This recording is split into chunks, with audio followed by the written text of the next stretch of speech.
fast to go? Well, I don't know. I go less than 50 probably. Less than 50? Crank on it, man. Or more than 90? No guts, no glory. The more you crank on it, the better it looks on camera. If you tip over, don't worry. We'll hopefully get it on film. I mean, we're right here to administer first aid or life support, whatever you might need. Well, I always carry an extra shirt to use as a tourniquet if we have to. Are we encouraging you, Steve? Steve to come up through here. Okay, here comes Steve now. Let's see how good this cameraman does.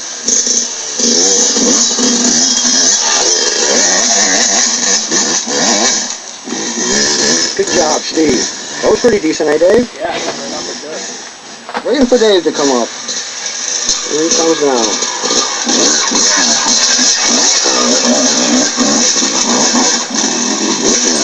Oh yeah, what do you think, Steve? It's easier than it looks, eh? Yeah.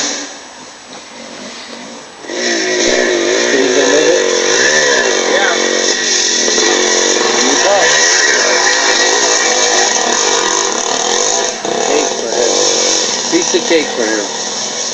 You know what? He ain't got a thrump on it. This is constantly running. You know what I'm saying? Right here. And another interesting feature of this Tannery Falls is we're actually at the fire tower. What is it, Tower 51 here? What we'll do is we'll take a climb up here and we'll give you an aerial shot of what it looks like. Here's a view of up in the tower. You can't get all the way up into it. It looks like they have repaired it. So you can at least get up to the uppermost level here. I'll just give you a little pan around here.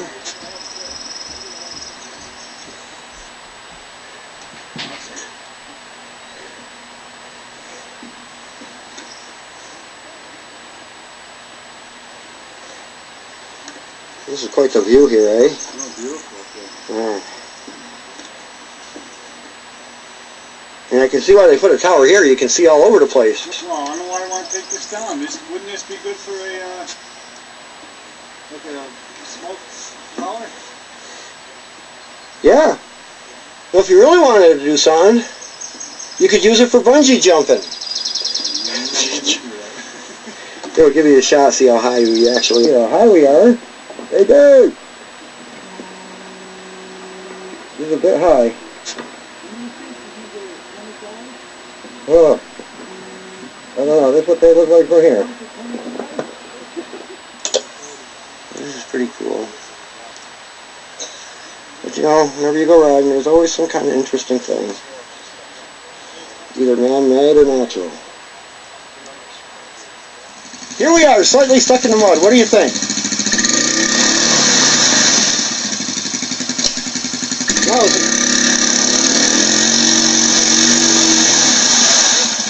is that with four-wheel drive on? He's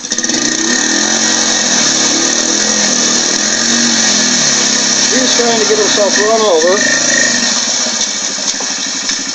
So what do you think? You just need a little speed to go through there? Now if you've done it, you'll go right through it. What do you think? Yeah. I think I'll try the side. Sure. See how that is. Yeah. Give it a shot.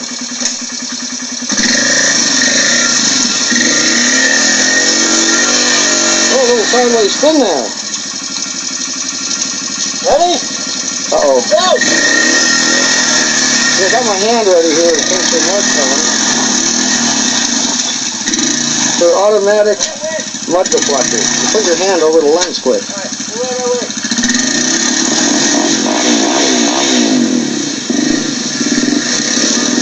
Wait a minute. Wait a minute. Okay, we got someone else here. Coming through.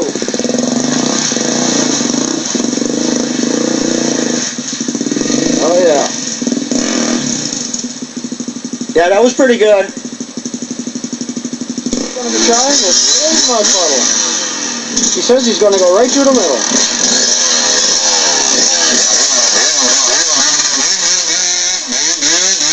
That seems to be a bit deep. He made it through there pretty good, though. Well, pack up and get up there. Well, we're at another mud puddle here, and we seem to have someone stuck. What we're attempting to do is pull them out with a rope. Oh, now that's the cheating way to do it. That is the cheating way to do it. But it works. The general area we're in. You see some of this mud is pretty good. Back her up, Doug.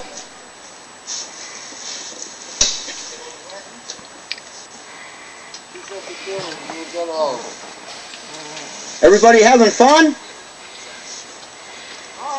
Having fun, eh?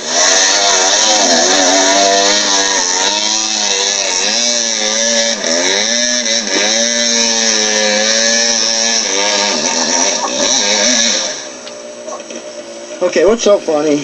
What everywhere. Look at that. Oh, my bike tipped over. This thing weighs, I don't know how you ride this thing. It weighs about 800 pounds. What do you think? You didn't even have it set into the ground, Doug. You just had it set in there. What's that? The bike, it just... Yeah. Yeah, that's nasty. Well, you know, from the lens here, it actually looks Yeah, it is. like we're pretty well in the thick of the woods here. Yeah, I would say. It's pretty cool. You know, we've been showing you some of the more gnarly stuff and some of the muddier trails. You know, if you want to just do easy riding, this is actually an abandoned road, I guess they classify it as. A lot of people don't go through here. You can actually take a road like this. And a lot of people ride on it. It's a lot easier than trails.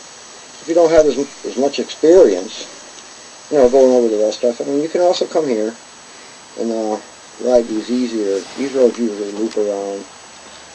Like I say, if you got a smaller bike or you're not really comfortable in the mud yet, you might want to crank around here a little bit. Remember, there's our cars and trucks that come on here. So you always got to be able, I would suggest not going faster, you know what you can stop at. Okay. So, you know, just not to show the hard stuff only, you know, there is some easy riding here too. This is nice easy. If you get out of breath riding on the trails, you might want to ride on one of these just so you can catch your breath and get some energy back. Very nice area. One of the problems we had on the trail, and I wish we had taped this on the trail, but it was getting late and it was starting to get dark and we were worried about getting out of the woods. But one of the problems was we blew the tire on this bike. And you can actually see the rubber hanging out of it. So this is sort of unusual. In 30 years of riding, I've only seen this happen one other time, but the rim is actually spinning. You know, the metal part turns, but the rubber don't. So you can rub there all day, you just be sitting there.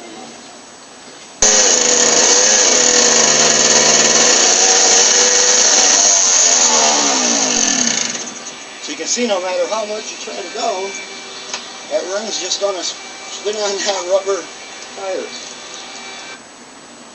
What we figured out to keep this rubber part from spinning is my bike boots actually had an internal shoestring.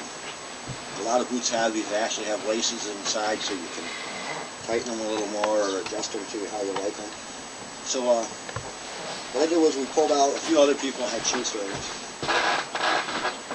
And we wrapped the shoestrings,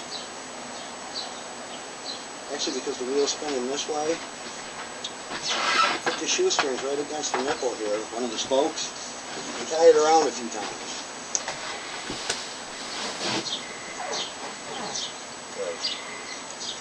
In the back of the bike, you want to put the shoestring over the top of the spoke.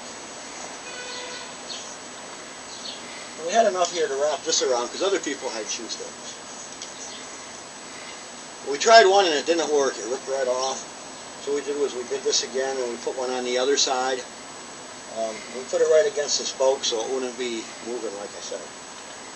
And with one shoestring here, one shoestring on the other side, it actually got us out of the woods. We had to ride about 3 miles, but it was sort of rocky.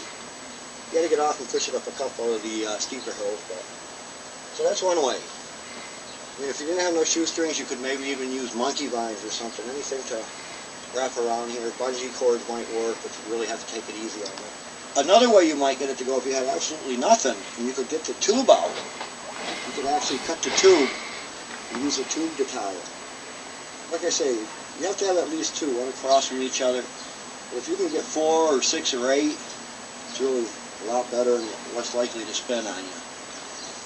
This ruins a lot of rides for people. That's about all the time we have for trail riding in the Berkshires today.